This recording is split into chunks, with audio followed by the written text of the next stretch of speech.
Good evening, friends. Hope you all are doing well. So, let's start with the new chapter that is DBMS. Okay. Before DBMS, I discussed in the last class IPv4 and IPv6. So, I think I am talking about the loopback address. I am not sure at that time. So, loopback address of IPv4 is 127.0.0.1. Okay, and in case of IPv6 the loop back address is 0.0.0.1 or like this. Okay, so these are the loop back address of IPv4 and IPv6. So let's start. What is DBMS? DBMS means database management system, कि हमारे पास कोई भी data है हम उसको कैसे manage करेंगे, कैसे स्टोर करेंगे, कैसे रिट्रीव करेंगे, ठीक है, वो सारा का सारा किस में आता है, DBMS में आता है। आज की डेट में हर कोई पर्सन जो है वो ऑनलाइन है, इधर उसका क्लोथिंग स्टोर है चाहे किसी भी चीज़ का उसका स्टोर है, तो वो क्या चाहता है कि अपनी एक पर्सनल वेबसाइट बना लेता है, ठीक है। तो उससे क्या होता है कि वो थ्रू आउट इंडिया या कहीं पे भी वो क्या कर सकता है, अपनी डिलीवरी कर सकता है अपने प्रोडक्ट की, ठीक है। तो DBMS क्या हुआ हमारे पास, स्टोर करना, रिट्रीव करना और मैनेज करना, ये सारा का सारा काम कौन करता है, हमारे पास DBMS करता है। नेक्स्ट हमारे पास आता है डेटा मॉडल। डेटा मॉडल क्या होता है, हमारे पास कुछ एक ऐसे टूल्स होते हैं जिसके थ्रू हम डेटा का रिलेशनशिप बताते हैं, ठीक है, या डेटा को किस तरीके से रखेंगे वो बताएंगे, उसका एक दूसरे के साथ रिलेशन कैसा रहेगा वो बताएंगे। वो सारा का सारा कंसेप्ट हमारे पास डेटा मॉडल के अंदर आता है, ठीक है। इसमें हमारे पास 3 टाइप्स के डेटा मॉडल होते हैं, रिलेशनल मॉडल, नेटवर्क मॉडल और हिरारिकल मॉडल, ठीक है। तो इसमें से 1 मार्क का क्वेश्चन ये भी बनता है कि आपको 4 ऑप्शन दी गई होंगी और उसमें बताना होगा कि कौन सा डेटा मॉडल है, ठीक है। नेक्स्ट आता है हमारे पास ER मॉडल। ER मॉडल क्या होता है, एंटिटी रिलेशनशिप मॉडल, ठीक है।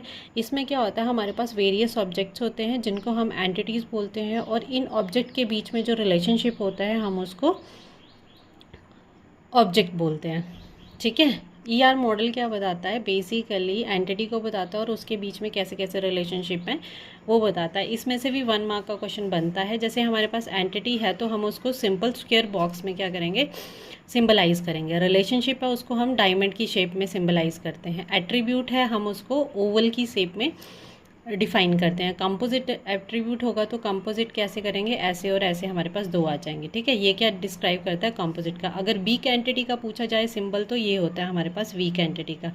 वीक रिलेशनशिप का पूछा जाए तो वीक रिलेशनशिप में डबल आ जाता है, ठीक है। Same for multi value attribute, इसमें आ जाता है ये हमारे पास। अब मल्टी वैल्यू एट्रीब्यूट में आप पूछोगे क्या होगा, मल्टी वैल्यू एट्रीब्यूट में लाइक जैसे आपका नेम हो गया, नेम में क्या आ सकता है, आपका फर्स्ट नेम भी आ सकता है, लास्ट नेम भी आ सकता है, तो वो क्या आ गया, मल्टी वैल्यू एट्रीब्यूट हो गया, क्योंकि एक ही एट्रीब्यूट के मल्टीपल वैल्यूज़ होंगी, ठीक है।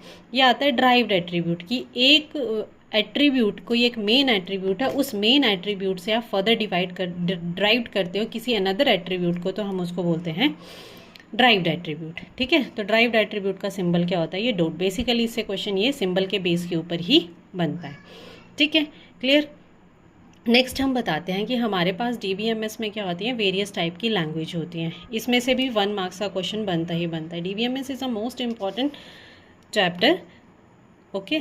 सो लैंग्वेजेस में हम लोग basically we are dealing with the 4 type of languages, that is data definition language, DDL, data manipulation language, and then data configuration language, and TCL means transmission control language, ठीक है। इसमें से क्वेश्चन कैसे बनता है कि आपको पूछा जाएगा कि कौन सी कमांड किस लैंग्वेज के साथ डील करती है। तो बेसिकली अगर हम डेटा डेफिनेशन की बात करें जिसमें हम डिफाइन करते हैं कि कौन सी पर्टिकुलर कमांड कैसे काम करती है, ठीक है, तो इसमें हमारे पास 4 आती हैं, क्रिएट, ऑल्टर, ड्रॉप और ट्रंकेट, ठीक है। ये आपको याद करनी पड़ेगी कि कौन कौन सी कमांड किस पर्टिकुलर लैंग्वेज के अंदर आती हैं। In case of DML, data manipulation language, data manipulation language में कौन कौन सी आती है, सेलेक्ट, अपडेट, इंसर्ट और डिलीट, ठीक है।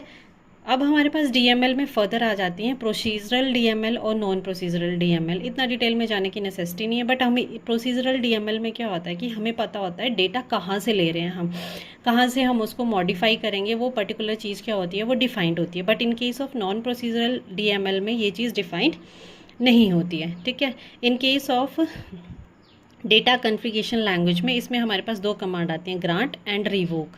टीसीएल में हमारे पास 3 कमांड आती हैं, that is transmission control language commit roll back and save point. DCL जो होता है हमारे पास बेसिकली हम लोग सिक्योरिटी पर्पस से भी यूज़ करते हैं, ठीक है। आपने क्या किया कि आपने किसी को आज की डेट में क्या होता है कि ओटीपी का कंसेप्ट आ गया, पहले ओटीपी का कंसेप्ट नहीं था कि आप ऑथोराइजेशन देते हो किसी चीज़ को तभी वो क्या होती है फर्दर आपका जो प्रोसेस होता है वो प्रोसीड होता है। अगर आप उसको अगर आप ओटीपी को नहीं बताएंगे तो वो क्या होगा कि वो फर्दर प्रोसेस नहीं करेगा, ये आता है डीसीएल में। सो यहाँ से भी 1 मार्क का इंपॉर्टेंट क्वेश्चन यहाँ से भी बनता है, 1 मार्क का इंपॉर्टेंट क्वेश्चन यहाँ से भी बनता है और 1 मार्क का इंपॉर्टेंट क्वेश्चन यहाँ से भी बनता है, ठीक है।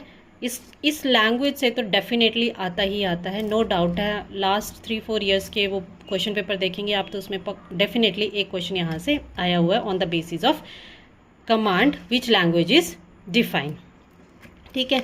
नेक्स्ट आता है हमारे पास ट्रिम, ठीक है। एक ट्रिम भी हमारे पास कमांड होती है कि ये किस लिए यूज़ करती है, रिमूव करती है करेक्टर फ्रॉम लेफ्ट हैंड से। ये भी किसी न किसी क्वेश्चन पेपर में आया हुआ है, I think last to last year question paper में, ठीक है। एक होती है आरपैड। आरपैड क्या होती है, जब हमें 2 करेक्टर को इंसर्ट करना होता है लेफ्ट हैंड से तब हम आरपैड कमांड को यूज़ करते हैं। नेक्स्ट आ जाती है पीएल सीक्वल, प्रोसीजरल सीक्वल। इसकी क्या पूछी गई थी कि पीएल सीक्वल क्या होता है, what do you mean by PL SQL. बड़ी सारी ऑप्शंस दे रखी थी, जैसे प्रोसीजरल सीक्वल दिया था, एक प्रोसीजर सीक्वल दिया था, एक प्रोसीडेड सीक्वल दिया था। तो क्या आंसर होगा इसका, प्रोसीजरल सीक्वल, ठीक है। इसमें हम लोग क्या करते हैं, 2 चीज़ों के बारे में डिस्कस करते हैं, that first one is declare and the second one is and. Next is trigger. Trigger क्या होता है, जब भी हम किसी डेटा को या प्रोसेस को एग्जीक्यूट करते हैं तो ये ऑटोमेटिकली क्या हो जाते हैं, एग्जीक्यूट हो जाता है। तो हमारे पास इसमें ये ट्रिगर का क्वेश्चन ये बना था कि ऑटोमेटिकली एग्जीक्यूशन को हम लोग क्या कहते हैं, तो उसको क्या बोलते हैं, ट्रिगर, ठीक है। एक क्वेश्चन ये था कि ओपन सोर्स डीवीएमएस कौन सा होगा हमारे पास, जो ओपन सोर्स मतलब फ्रीली अवेलेबल है, तो वो कौन सा आएगा आपके पास, माई एसक्यूएल, ठीक है। अगर हमें डेटा को देखना होगा किसी टेबल से तो हमें उसके लिए क्या करना पड़ेगा, क्वेरी को हिट करना पड़ेगा। अब क्वेरी क्या होती है, हमारे पास सीक्वल होता है। अब सीक्वल का भी एक फुल फॉर्म पूछी गई थी, सीक्वल की फुल फॉर्म क्या होती है हमारे पास, स्ट्रक्चर्ड क्वेरी लैंग्वेज। अब आप बोलोगे कि मैम क्वेरी क्या होती है। क्वेरी क्या होती है, जैसे आप अगर लेमैन की लैंग्वेज में समझे तो आप किसी से भी कोई भी क्वेश्चन करते हो तो उसको क्या बोलते हैं, क्वेरी। पर जब हम डेटाबेस की बात करें तो जैसे क्या है कि हमने क्या किया, एक बैक एंड पे टेबल बनाया, ठीक है। उस टेबल से हमें सारी की सारी एंटिटी को फ्रंट एंड पे दिखाना है।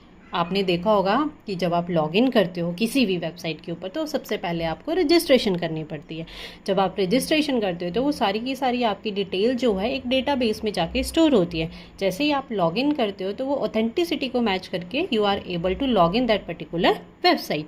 तो क्वेरी क्या होती है, वही क्वेरी होती है। जैसे आपने सारे का सारा डाटा को फेच करना है फ्रॉम डेटाबेस से तो आप सेलेक्ट क्वेरी यूज़ करोगे, ठीक है। अगर डेटाबेस में ही आपने किसी टेबल को अपडेट करना है तो अपडेट क्वेरी यूज़ करोगे। अगर डेटा में डेटा को डालना है तो इंसर्ट क्वेरी यूज़ करोगे, और अगर वहाँ से किसी डेटा को डिलीट करना है तो डिलीट क्वेरी यूज़ करोगे, ठीक है।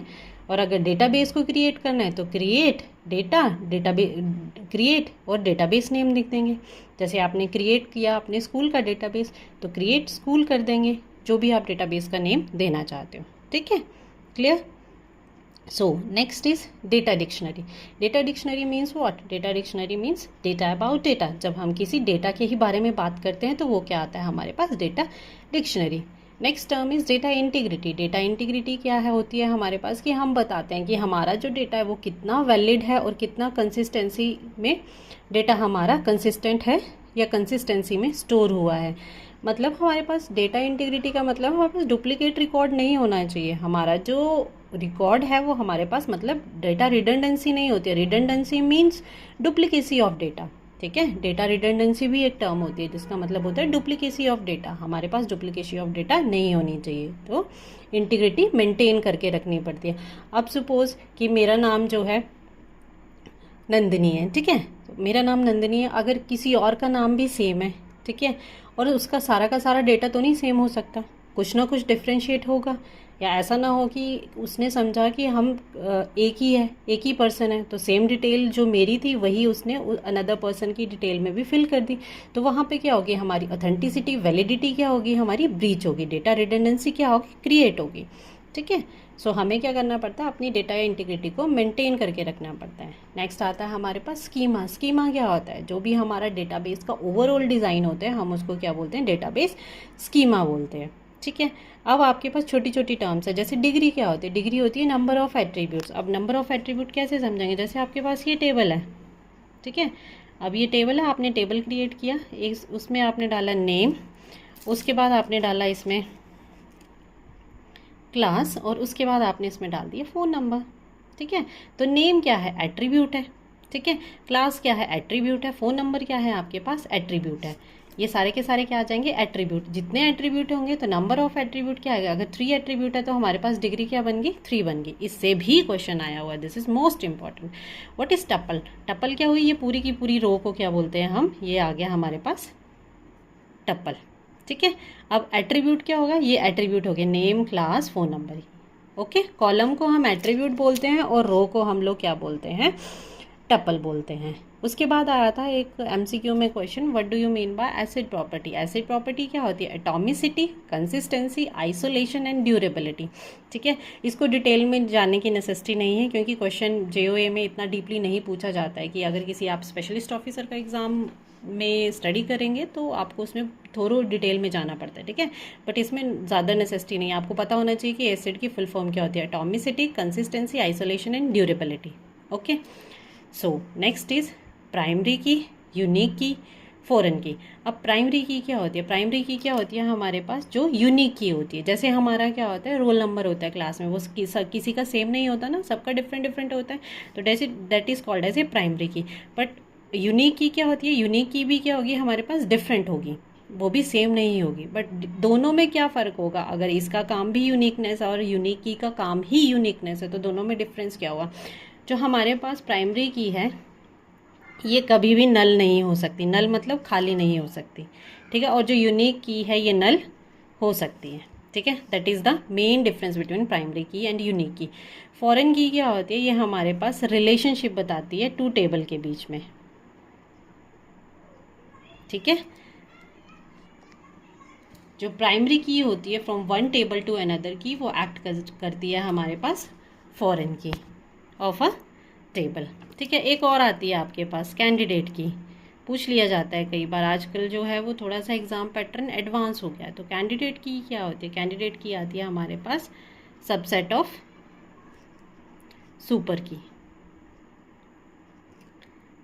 ओके, सो डेटाबेस में बहुत सारी चीज़ें हैं। अभी मतलब ये तो मैंने आपको रफली सा एक आइडिया दे दिया कि क्या क्या होता है। ठीक है, and I don't think so कि इससे बाहर भी कोई आ सकता है क्वेश्चन। बट हाँ, अगर डेटाबेस में बात करें तो बहुत सारी चीज़ें आती हैं, जैसे जॉइंस आते हैं, नॉर्मलाइजेशंस आती हैं, और भी बहुत सारी चीज़ें आती हैं। ठीक है, बट मैं एटलीस्ट 2 to 3 ईयर्स का पिछले पेपर्स जो हैं हमारे JOIT के, उसी को रेफ़र करके ही जितना डाटा पॉसिबल हो सकता है उतना डाटा प्रोवाइड कर रही हूँ। देखो थोरों में तो हमें नहीं जाना है, क्योंकि हमें तो मेन मोटिव क्या है, हमारा पेपर क्लियर करना। ठीक है, तो डीपली नॉलेज की नेसेसिटी नहीं है, बट हाँ इतना होना चाहिए, इतना नॉलेज होना चाहिए हर एक चैप्टर का कि अगर उससे रिलेटेड कोई भी क्वेश्चन आए then you are able to attempt that particular question. ठीक है, so that's all for today. Thank you. Please do like, subscribe and share my channel.